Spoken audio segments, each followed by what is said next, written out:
Welcome to another episode of The Communicative Leader. I'm your host, Dr. Leah O. In leadership, we often deal with fuzzy priorities, those vague goals or shifting deadlines that leave our teams guessing and our schedules just overflowing. But for today's guest, fuzzy wasn't an option. When you're leading test operations for NASA or elite military units, the margin for error is zero. In those environments, the way you communicate determines whether a mission succeeds or fails. Joining us is John Mollura. John spent 15 years at the heart of mission-critical operations before transitioning into executive performance coaching. He is the founder of Elite Action Academy, and he's helped hundreds of leaders move past the cycles of endless firefighting to find what he calls elite-level action. Today, we're going to talk about how to filter out the noise, why successful leadership shouldn't require exhaustion, and how to bring a test ops level of precision to the way you lead and speak every day. Let's dive in and have some fun.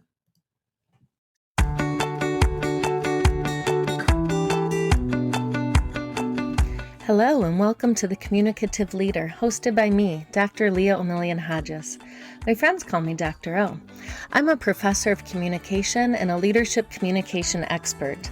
On The Communicative Leader, we're working to make your work life what you want it to be.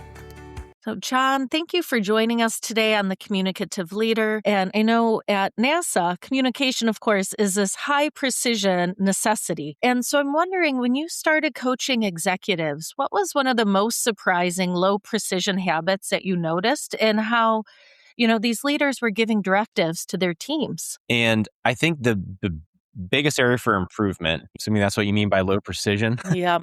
is not giving clear requirements of what's expected. Mm-hmm. And there's a big difference between giving clear requirements what the ultimate end product is versus telling someone exactly how to do something, which is not what leaders should be doing. But leaders do need to say, this is what we need, this is what's expected, this is when it's expected by. And if something changes on the way, you need to let us know ASAP. Yeah, right. So I really love that. We're giving a few guardrails, but generally saying you're the expert, run with this within Right. these parameters. Yeah. And that makes me think, I was just talking to a former student who's working, and he's like, my boss is not a micromanager, they're a nano manager. Like, it's even even worse, right? So like you said, we want some direction, but not so much so that we're essentially irrelevant. Right.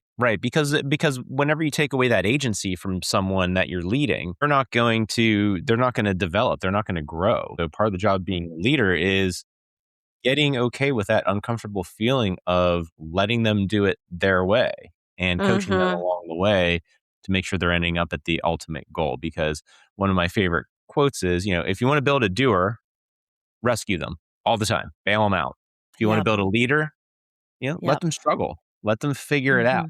And now it's a fine line between struggle and suffering. We don't want to shift into suffering. That's when we do need to step in and offer some mentorship, but then again, send them on their way. Yeah, that I really love that. I haven't heard that, and it makes so much sense. And I'm gonna use that, John. Perfect. So let's think now. I love that the work you do. You talk about a lot of times there are these kind of fuzzy or ambiguous goals, and that when we tell our teams, our organizations, everything is important, then nothing moves. So Right. I'm wondering, from your experience, how can a leader tell when their own communication has become part of that noise rather than kind of the signal and direction their employees need? Yeah, and you're right. Whenever things get confused, progress grinds to a halt, and then everybody gets frustrated, and then down round and around we go, and we downward spiral. Yes. A leader needs to, number one, make sure that they are clear on what they need to do. Before they issue a directive. I love Colin Powell's 40-70 rule. General Powell, he said, if you have too little information, if you below 40%, that's reckless. Yeah. But as a leader, we need to recognize we are never going to have the full picture. We need to be okay with making a decision based on our experience if we have 70% information. Because if you wait till you get closer to 80, 90, 100, it's going to take too Yeah. long. Making sure that the leader is clear on what they're telling people to do, that's a Mhm. great first step to make sure that they're not just adding to the noise and the chaos. Yeah, exactly. And I think you're right because I think there's so many times then questions come back, and rather than feeling frustrated or annoyed, it's recognizing I likely didn't set you up to be as successful as I could have. Yeah, Absolutely. so I like that starting with that clarity first. So let's think about subtraction. And I really love this that you do that because I think so much of messaging everywhere is just more, more, do more, and then do it with less. But I love that you see subtraction as a strength. I think this is a way where we know that in society, a lot of times we have this world that is rewarding doing more. But how can you coach a leader to find the courage to communicate a shorter, clearer, more focused list of priorities? Yeah, and I saw this all the time Hmm. when I was working in corporate Hmm. engineering because I was a civilian contractor that supported NASA and military, and in the corporate realm, we saw this all the time. Was the top down leadership be like, this needs to be launched here, and technical team saying there we can't do that. Yep. Like it Yep. physically is impossible to do that. The tool Yep. is in Hmm. China and the designs are in Yep. Germany. Like there's a timeline here. And they say, well, just put something down on paper, knowing full well Yep. that it was going to change. So it's very difficult when you're stuck in that middle, Yep. when the very top echelon Yep. The leadership is messy saying, middle. Yeah. yeah. So then it becomes a matter of, okay, how am I going to manage my team through this? Mm-hmm. And communicate to them like, hey, look, they have not set us up for success here, gang. But Yep. here's what we need to do. We need to do as good of a job as possible. And as things come up, Hmm. we know they're going to go sideways at some point. We need to proactively communicate that. And a Hmm. framework that one of my mentors taught me was up, down, and across for Okay. communication. Up, down, and across. And what that does is you need to communicate up to the leadership what's realistic. Hmm. Yep. And obviously, there's all different ways to communicate it in a positive way. Hmm. But saying, "Hey, Hmm. this is what's happening. Yep. This is the status," so they can make informed decisions. That's the up Hmm. part. Down is making sure the people that are following you are aware of what's going to the appropriate level possible. And then the one that a lot of times gets missed is that across, that Yeah, lateral that leadership. lateral. Yeah. Yeah. Yeah, because if something happens and you need to tap in one of your teammates Mhm. at the same leadership tier, Yep. they need to at least have an inkling of what's going on. Otherwise, we've all been blindsided, right? Yes. It's Yep. usually on like a Friday afternoon. It seems like, Always. Yeah, yeah, it's like it the always seems rule. to be on a Friday afternoon when the Yep. weather's nice. So if we can adopt that up, down, and across framework Yep. continually, that makes things a lot smoother and able to absorb the bumps in the road that are going to come. Yeah, and I really love that because I'm thinking even of the communication research literature. There's a lot focused on upward and a lot on downward. We really miss, I think there's so many assumptions made of that lateral tier, but really what we see is not a lot of communication happening. So I love that framework. Yeah. So let's move into something I know that many of us have fallen into at times, and it's this perfectionism trap. Yeah. And particularly for high performers, a lot of type A's struggle with perfectionism. So, John, I'm wondering from a performance standpoint, how does that kind of need to feel like you need to be perfect actually stall out a team's momentum and even garble the messaging? Yeah, there is no quicker way to grind things to a halt than saying it has to be perfect. And we really need to dissect what perfection is. Perfection, Yep. by definition, is zero mistakes, absolutely flawless. Mm-hmm. Well, Yep. dear listener, I'm sorry to be the one to Yes. inform you if you're not aware of this already, but that don't exist, Yes, exactly. right? That's what I tell my kids. I'm like, this is a myth. This is a unicorn. Yeah. So, yeah. Yeah. So I do a lot of work with the first responder community. And when I talk about this, Awesome. Yep. I say, we need not focus on perfection. Mm-hmm. Without a Yep. doubt, someone always raises their hand. They're like, lives are on the line. We need to strive for perfection. Yeah. And I Yep. say, I agree with you, lives are on the line, but let's Mhm. talk about reframing this. Yep. Instead of going for perfection, which is no errors, absolutely flawless, Exactly. which is exhausting, let's instead focus on excellence. Mhm. Excellence Yep. is doing the absolute best to yours and your Yep. team's ability, and then having the wherewithal after the Mhm. fact of saying what went well, what can we capitalize on, what can we leverage, and also Yes. where are those areas for improvement where we really need to step up, and then how do we take that next right step to do it? Yeah, that is beautiful advice, Jen. I think too, especially with that high reliability organizations and employees, of course. I mean, I think that's the natural, like, we need to be perfect, but that excellence and then embedding the debrief and the reflection. So I think that's where a lot of times, things kind of fall off, or we recognize that we forget to recognize how to change processes. So we're not bumping into these same issues. So thank you for Yeah, that work that you're doing. That's so important. And the other thing I was thinking about in your response is I think so many times perfection is in the eye of the beholder. So you might say, Leah, this is perfect. I've got this message ready. And I might be like,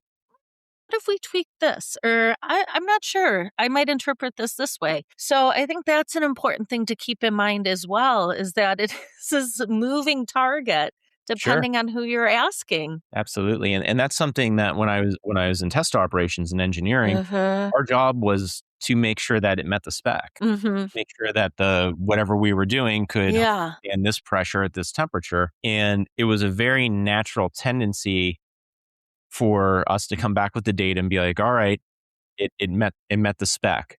And someone would look at it and go, ooh, I don't know. It was supposed to be, 10 and it only survived a 10.2. And it's Met the spec. very right. Yeah. Right, exactly. And that, it's very easy to do. It's like, man, that's close. It's like, no, that you met the spec. Yep.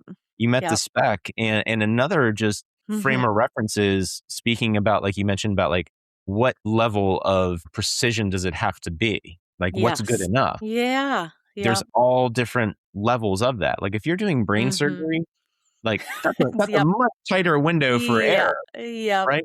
But Mhm. if you're framing out a house with 2 by 4s, like, Mhm. you have a little bit more wiggle room with that. If it doesn't Yeah. fit, you whack it with a hammer and get it into Yeah. place. Yeah. Yeah. Exactly. Yeah. Yeah. So I think another theme here is that importance of context. Yeah, absolutely. So let's think about something that is near and dear to so many listeners. It's reclaiming time on their calendars, right? Like the Yes. gift of time. Yes. So, John, I know in a lot of the leadership coaching you do, you help leaders gain 5 to 10 hours a week. And I'm wondering how much of that kind of stolen time is usually lost to redundant or unclear communication. And then the second part is how can we start protecting our focus in better ways, more effective ways? One word, intentionality. Mm, How intentional are we being with our time? Because if we're not intentional with our time, like the whole industry of social media and all the notifications on your computers, your yeah. phones, your refrigerator, for goodness sakes, these days to let you Yeah. know it's Yeah. working just Yep. fine. Those are all distractions. And if we're not intentional with what we're going to do with our time, it's going to evaporate. Right. Hmm. So the way I help leaders, quote, get back time, which is, a Yeah. bit of a misnomer because we don't get more time. That's the irony is I'm like, where's your time going? And they're like, I Hmm. don't know. I get to the end of the day and it's done. I'm like, okay, well, let's get a handle on that. Hmm. What are the things that are important? Because everyone always says they're overwhelmed. And I'm like, okay, well, Hmm. let's get down to the next Hmm. right action and let's figure Yep. out what you're doing. What is the next important action? Okay, Hmm. let's put that Yep. on your calendar. Right. Let's carve time out for it. And then let's honor that. Yep. And it goes back to setting yourself up for success. For instance, like if someone said, I want to get in better shape, right? It's like, don't set aside an hour every day to do burpees and run if you don't do burpees and run. Like set Yep. aside like 10 minutes, go for a walk, Hmm. walk around the Yep. block, set yourself up for success, build that momentum because the more you do that, the more you keep promises to Yeah. yourself, Yep. your confidence actually increases. Hmm. Yep. Because every time you break a promise to yourself, whether it's not flossing your teeth like you told your dentist you were Yep. going to do at the Yep. last visit, Yep. or missing that deadline or not calling the client back when you promised you would, your brain's Yep. paying attention. And eventually it's going to get enough information saying, we don't do what we say we're going to do. Yep. So intentionally building back your time and setting yourself up for success is the way to get that time back and then keep it sustainable. Yeah. Yeah. And let's think, I love that idea of intentionality because this next question, and this is another thing that I really appreciate you integrate into your coaching.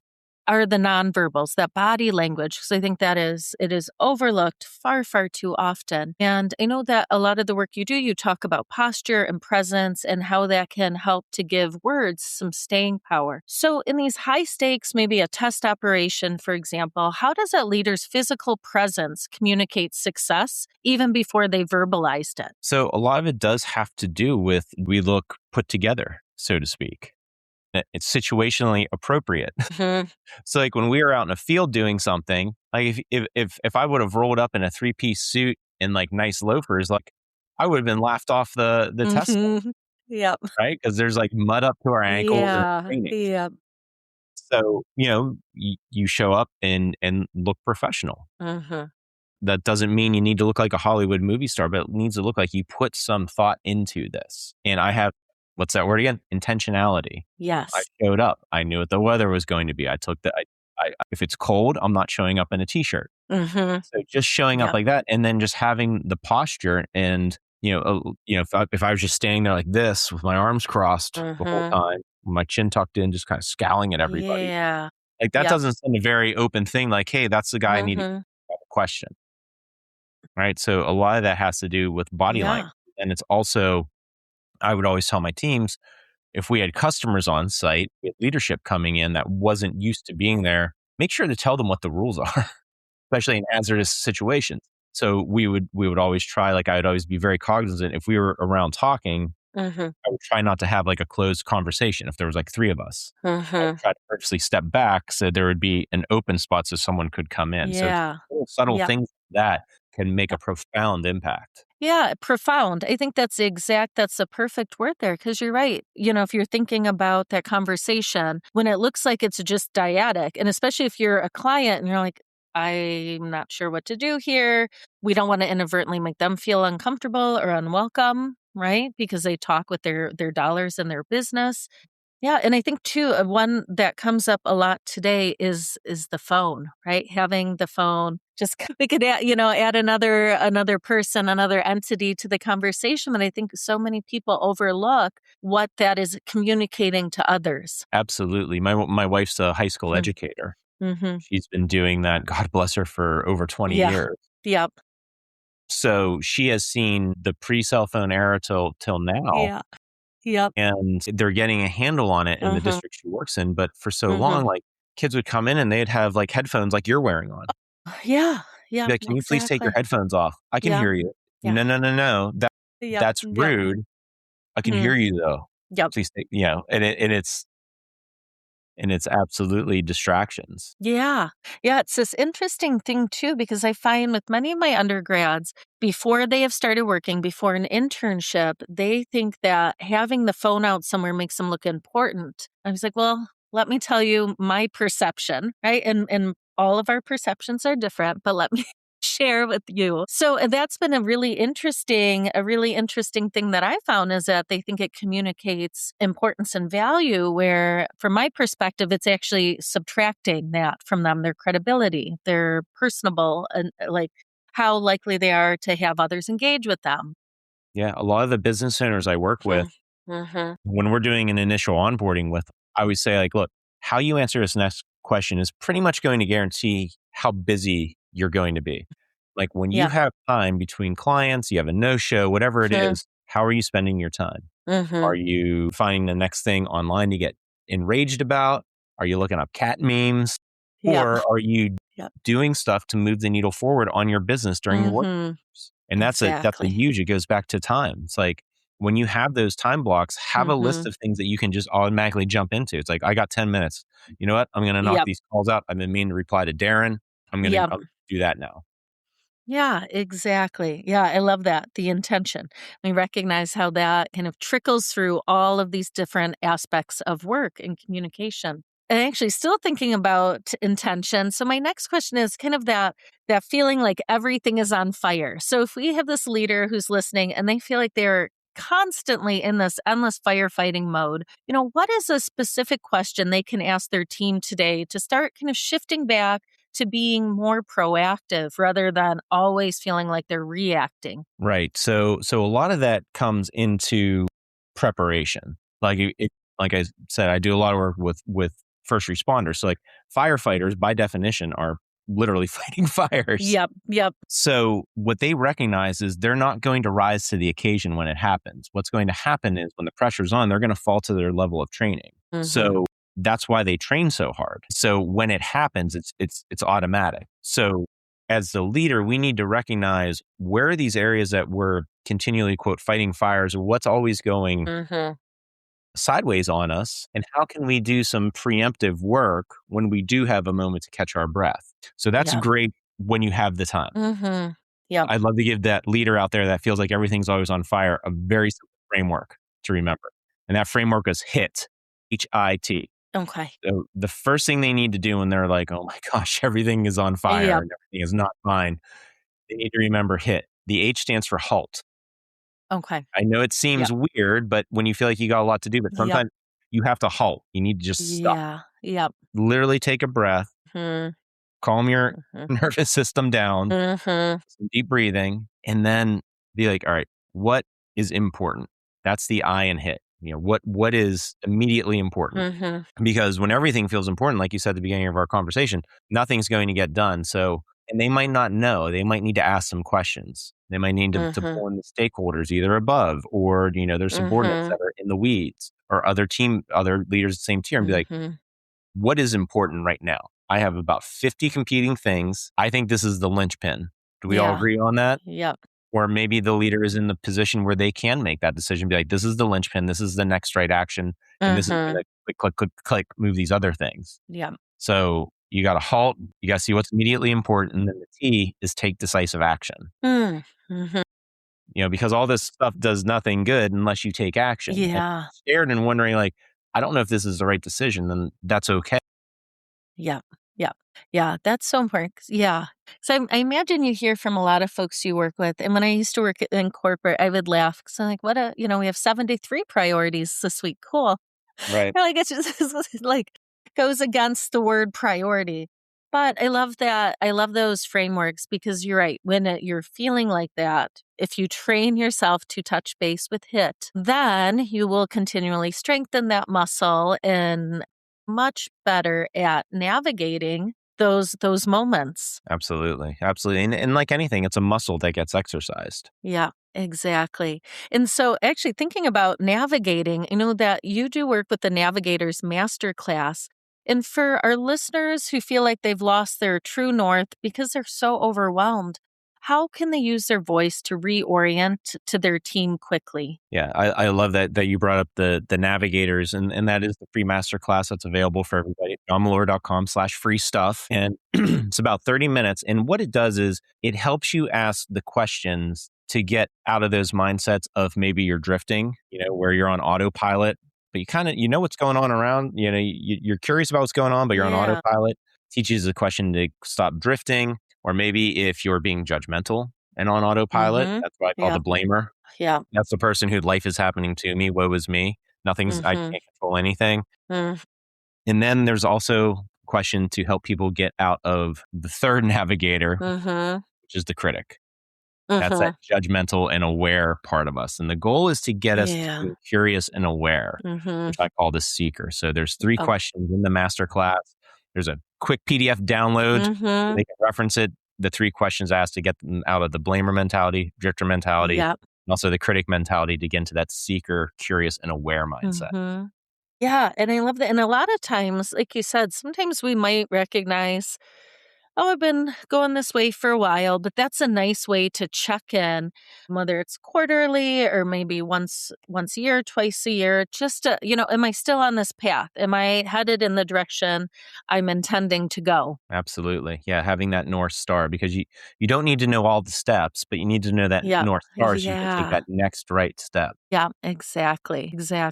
And I think too, I love your language with that next right step because I think so often when we're thinking about feeling feeling overwhelmed, the process is, for me in particular, I think about writing research papers, academic papers, or a book. It can be like, I know what this final product needs to Yeah, look like. There are a million little steps sure. between now and then, but it's that next right step, over and over and over that finally gets you to that finished product. Absolutely. Absolutely. And we need to make peace with the fact, going back to that perfectionist Mm-hmm. mindset, Mm-hmm. that the rough draft is never intended to be the final copy. So give yourself grace and go again and iterate Mm-hmm. and make those corrections with what you've learned. Yep, exactly. So, John, I have two final questions for you. Okay. And this is the way we end all episodes of The Communicative Leader, and they're intertwined. And the first part is thinking about that advice for our titled leaders, our managers, our directors. Maybe it is a tip or a challenge. And then the second part is that advice for all employees across industries and across all ranks. What do you want to leave them with or challenge them with? Wow. Yeah, yeah. No So pressure. no pressure, no pressure. What I really encourage everyone to lean into, whether they're, high ranking leaders or, everybody, turning the gears out there, Mhm. is really work on shifting into a posture of curiosity. Whether it's if something's unclear at work, being the one that raises your hand and be like, hey, can you please clarify that? Mhm. In our relationships, if someone says something, we watch them say or do something, get clarity on it, especially if it seems out of step with how Mhm. they normally act, because it's so Mhm. easy to judge everybody else by their actions, but we judge ourselves by intention, right? Yep, How exactly. many Yep. times have we said, "Whoa, whoa, whoa, I'm sorry, that is not Yep. what I meant." Yep. So whether it's Yep. high level leadership or Mhm. the folks that are making things Mhm. happen, adopt that posture of curiosity Mhm. instead of judgment and prejudgment, and in a curious mindset. Yep.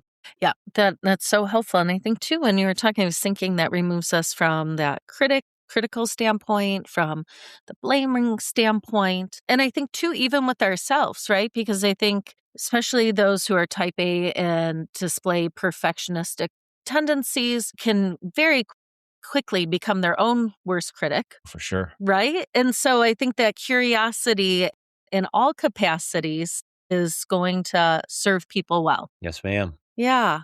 Well, excellent. Well, John, thank you for sharing your time with us. These helpful frameworks are helping us to think about how to, again, be more intentional so that we're more likely to communicate clearly, maintain these, and strengthen these relationships. It's really helpful advice. Yeah, thank you so much for sharing your audience with me. Excellent. All right, my friends, that wraps up our conversation today. Until next time, communicate with intention and lead with purpose. I'm looking forward to chatting with you again soon on The Communicative Leader.